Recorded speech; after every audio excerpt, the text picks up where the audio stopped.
Sir Savin Singh अपनी geography lecture series में आप सभी लोगों का स्वागत करता हूं। आज हम ड्रेनेज बेसिन मॉर्फोमेट्री के अंतिम भाग अर्थात एरियल और रिलीफ एस्पेक्ट पर चर्चा करेंगे।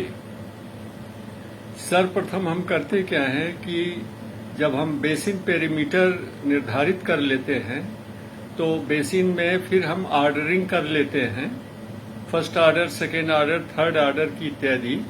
फिर प्रत्येक ऑर्डर की सरिता का हम क्षेत्रफल निकालते हैं और ये क्षेत्रफल दो विधियों से निकाला जा सकता है। नंबर एक यांत्रिक विधि प्लेनीमीटर से और नंबर दो स्क्वायर मेथड से, स्क्वायर में डिवाइड करके, लेकिन वो उतना सही नहीं आता है। फिर हम बेसिन के पेरीमीटर, उसकी परिमिति को नाप करके निकाल लेते हैं। बेसिन लेंथ भी निकाल लेते हैं। बेसिन लेंथ आता है प्रमुख सरिता के उद्गम से लेके उसके मुहाने तक की स्ट्रेट दूरी जो होती है वो बेसिन लेंथ होती है। अब जब हम बेसिन एरिया निकाल लेते हैं तो ये स्मरण रखना होगा कि बढ़ते हुए क्रम में बेसिन का क्षेत्रफल जो है संचयी होता जाता है। The basin area becomes automatically cumulative with increasing basin order। अर्थात अगर कोई ड्रेनेज बेसिन में जो है वो पांचवें ऑर्डर की है, पांचवें क्रम की है, तो पांचवें क्रम के जो सरिता खंड होगा उसके अंतर्गत पूरे बेसिन का क्षेत्रफल उसमें समाहित हो जाएगा। तो इस तरह से बेसिन एरिया क्यूमुलेटिव होती जाती है बढ़ते हुए ऑर्डर के साथ। अब हम एक ऑर्डर की हम मीन बेसिन, दूसरे ऑर्डर की मीन बेसिन, इस तरह से हम सबका मीन बेसिन निकालते जाते हैं और इस मीन बेसिन के आधार पर हम एरिया रेशियो निकालते हैं। यानी एक ऑर्डर की सभी नदियों का औसत क्षेत्रफल और नेक्स्ट ऑर्डर के नदियों का औसत क्षेत्रफल के बीच का जो अनुपात होता है उसे हम एरिया रेशियो कहते हैं। Area ratio refers to the ratio between the mean basin area of a given order and the mean basin area of the next order. तो एरिया रेशियो हम निकाल लेते हैं। फिर हार्टन के स्ट्रीम नंबर के नियम और स्ट्रीम लेंथ के नियम के आधार पर स्टेलर महोदय ने उसे पैराफ्रेज करके बेसिन एरिया का भी नियम प्रतिपादित किया है, लॉ ऑफ बेसिन एरिया, जिसमें अगर बेसिन एरिया कांस्टेंट होता है, स्थिर होता है, तो बढ़ते हुए ऑर्डर, बढ़ते हुए क्रम में बेसिन एरिया में ज्योमेट्रिकल प्रोग्रेशन में वृद्धि होती जाती है। The basin area increases in geometrical progression with constant area ratio. ये जो है वो बेसिन एरिया का नियम है। फिर हम क्या करते हैं, बेसिन का शेप निकालते हैं। बेसिन का आकार कैसा है और इसके लिए बेसिन की परिमित की जरूरत पड़ती है, लंबाई की, बेसिन लेंथ की जरूरत पड़ती है और बेसिन एरिया का। ये तीन पिक्चरों के आधार पर हम बेसिन शेप कैलकुलेट करते हैं। और बेसिन शेप में हम क्या करते हैं कि सीधी लाइन से के संदर्भ में हम देखते हैं कि बेसिन जो है, प्रवाह बेसिन का आकार कितना सर्कुलर है। और बेसिन शेप को कैलकुलेट करने के लिए कई नियम विद्वानों ने अलग अलग नियमों का अलग अलग गुण दिया है, फार्मूला दिया है, नियम दिया है, जिसके आधार पर हम बेसिन का शेप निकालते हैं। जैसे आर.ई. हार्टन महोदय ने फॉर्म फैक्टर नामक फार्मूला इजाद किया है। दूसरा है स्टोडार्ट का इलिप्सिटी इंडेक्स, ये जो है सर्कुलरिटी इंडेक्स का। नंबर 3 है VC. Miller, V for victory, VC Miller का सर्कुलरिटी इंडेक्स, और चौथा है स्टेनली सूम का इलांगेशन रेशियो। और भी कई इस तरह के नियम हैं बेसिन शेप को कैलकुलेट करने का। अब इस बेसिन शेप के संदर्भ में एक सामान्य नियम यह है कि जैसे जैसे बेसिन के डेवलपमेंट का चक्र अर्थात अपर्दन चक्र की अवस्था बढ़ती जाती है, समय के साथ बेसिन का आकार गोला होता जाता है, सर्कुलर होता जाता है। The shape of basin becomes more and more circular with the advance of stage of cycle of erosion, provided that other environmental factors remain constant। यदि अन्य जो पर्यावरणीय कारक हैं उस क्षेत्र के भौतिक कारक हैं वो स्थिर होने चाहिए, तो ये सर्कुलरिटी इंडेक्स जो होती है वह मतलब 0 से लेकर के 1 के बीच में इसका मान होता है। 0 माने स्ट्रेट लाइन जो कि संभव नहीं है, और 1 माने complete circle, that is not also possible. Fully developed drainage basin का शेप पियर शेप होता है, नाशपाती के आकार का होता है, और ये बेसिन शेप जो है वो जीर्णावस्था में आते आते बेसिन अपने को ज़्यादा सर्कुलर बनाती है। क्यों ऐसा होता है? क्योंकि ड्रेनेज बेसिन की जो प्रथम श्रेणी की जो सरिताएं होती हैं जिनको सोर्स स्ट्रीम कहते हैं, वह हेडवर्ड इरोजन करती हैं, और हेडवर्ड इरोजन करने के बाद जो वाटर डिवाइड होता है वो पीछे खिसकता जाता है और बेसिन का क्षेत्र जो है गोल होता जाता है।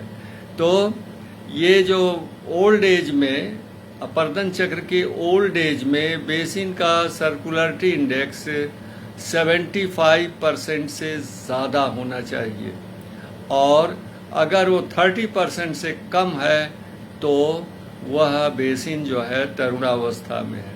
लेकिन दोस्तों, ये टोपोग्राफिकल मैप पर कमरे में बैठ करके जो सर्कुलरिटी इंडेक्स निकालते हैं ये कभी कभी भ्रामक हो जाती है। इसके लिए क्षेत्र में पर्यवेक्षण करना जरूरी है।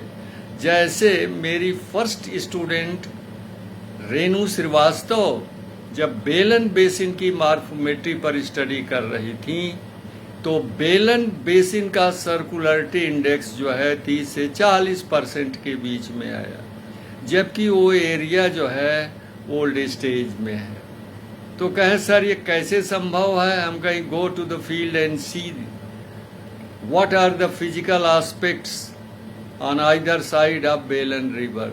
हमने अभी नहीं बताया उनको, फील्ड में भेजा, फील्ड में देख के आई, कहे सर ना साउथ में बेलन के रीवा प्लेटो का भाग है और सदर्न पार्ट में जो है नर्दर्न पार्ट में बेलन बेसिन के बिंधेन रेंज है। It means the Belan river has been jacked between 2 parallel ranges. अब जब 2 पैरेलल रेंजेस के बीच में बेलन बेसिन है, बेलन रिवर है, तो उसका आकार गोल नहीं हो सकता है, वह इलांगेटेड ही आएगा। इसलिए फील्ड इन्वेस्टिगेशन बहुत जरूरी होता है। फिर हम एरियल एस्पेक्ट में ड्रेनेज स्ट्रीम डेंसिटी कैलकुलेट करते हैं, स्ट्रीम फ्रीक्वेंसी निकालते हैं। ड्रेनेज डेंसिटी का फार्मूला जो है total stream length per unit area. किसी भी क्षेत्र विशेष में नदियों की कुल लंबाई जो होती है वो ड्रेनेज डेंसिटी होती है। तो इस तरह से first order, second order, third order, हर ऑर्डर की अलग अलग हम ड्रेनेज डेंसिटी निकालते हैं। अब पूरे फिर बेसिन एरिया का भी एक वैल्यू निकालते हैं, और ये जो है जो इनका जो है ड्रेनेज डेंसिटी निकालने के लिए लेंथ मेजर करना होगा, जो मैंने पहले बताया है। थ्रेड मेथड जो होता है, धागे वाला मेथड ज़्यादा कारगर होता है।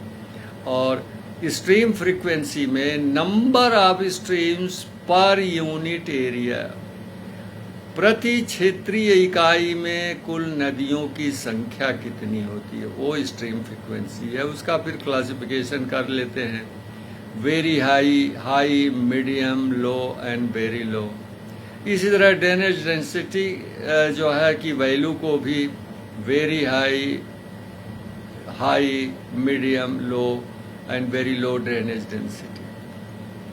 फिर एक ड्रेनेज टेक्सचर होता है जिसमें ये जो है डाइसेक्शन इंडेक्स का डाइसेक्शन की वैल्यू को, अब घर्षण कितना हुआ है उसके मान को ये इंगित करता है। और दोस्तों, ड्रेनेज टेक्सचर का कोई पहले फार्मूला नहीं था और थॉर्नबरी ने एक क्वालिटेटिव मेथड बताया था कि पास पास नदियां हैं तब drainage texture is very course. बहुत पास पास, अगर नदियां बहुत पास पास हैं तो वेरी फाइन ड्रेनेज टेक्सचर। अगर दो नदियों के बीच की दूरी बहुत अधिक है, दूर दूर नदियां हैं उस क्षेत्र में, तो drainage texture is very course. लेकिन इसको कैलकुलेट करने का कोई तरीका नहीं आया और मैंने इसके लिए एक ड्रेनेज टेक्सचर का फार्मूला इजाद किया जो आजकल बहुत प्रचलित है, मेरे किताब में भी दिया है। ये तमाम जो फार्मूले हैं ये इसमें हमारे वीडियो लेक्चर पर नहीं बताए जा सकते। मैंने बताया कि इसके लिए ब्लैक बोर्ड होना बहुत जरूरी है और अमूमन ये प्रैक्टिकल में ज़्यादा ये करवाते हैं। फिर हम जो है ड्रेनेज बेसिन में रिलीफ एस्पेक्ट की भी स्टडी करते हैं, जिसमें हम एब्सोल्यूट रिलीफ निकालते हैं, रिलेटिव रिलीफ निकालते हैं। What is relative relief? Relative relief is the vertical difference of height between highest and lowest point. अधिकतम और निम्नतम ऊंचाई के बीच का जो अंतर होता है उसको हम रिलेटिव रिलीफ कहते हैं। और हम जब जो है रिलेटिव रिलीफ को एब्सोल्यूट रिलीफ से भाग दे देते हैं तो डाइसेक्शन इंडेक्स निकल आता है। फिर हम हिप्सोमेट्रिक कर्व बनाते हैं, परसेंटेज हिप्सोमेट्रिक कर्व बनाते हैं, अल्टीमेट्रिक फ्रीक्वेंसी हिस्टोग्राम एंड कर्व बनाते हैं और परसेंटेज हिप्सोमेट्रिक कर्व के आधार पर हम इरोजन इंटीग्रल और हिप्सोमेट्रिक इंटीग्रल कैलकुलेट करते हैं। तो उस स्क्वायर में जहां परसेंटेज हिप्सोमेट्रिक कर्व बना है, इंटीग्रल, इरोजन इंटीग्रल और हिप्सोमेट्रिक इंटीग्रल का मान 100% होना चाहिए। और इसके आधार पर भी हम जो किसी भी क्षेत्र में स्थलाकृतियों के विकास की अवस्था का निर्धारण करते हैं, अगर हिप्सोमेट्रिक इंटीग्रल 30% से कम है तो वह ओल्ड स्टेज में है, अगर 75% से अधिक है तो वो यूथफुल स्टेज में है और बीच वाले क्षेत्र में है। यहाँ पर भी फील्ड में जाके देखना होगा। रांची पठार के संदर्भ में मैंने अपना अनुभव आपको शेयर किया था। सेंट्रल रांची प्लेटो पर हमारी थीसिस में सारा हिप्सोमेट्रिक इंटीग्रल 70-75% से ऊपर आ रहा था, लेकिन वो ओल्ड स्टेज में है।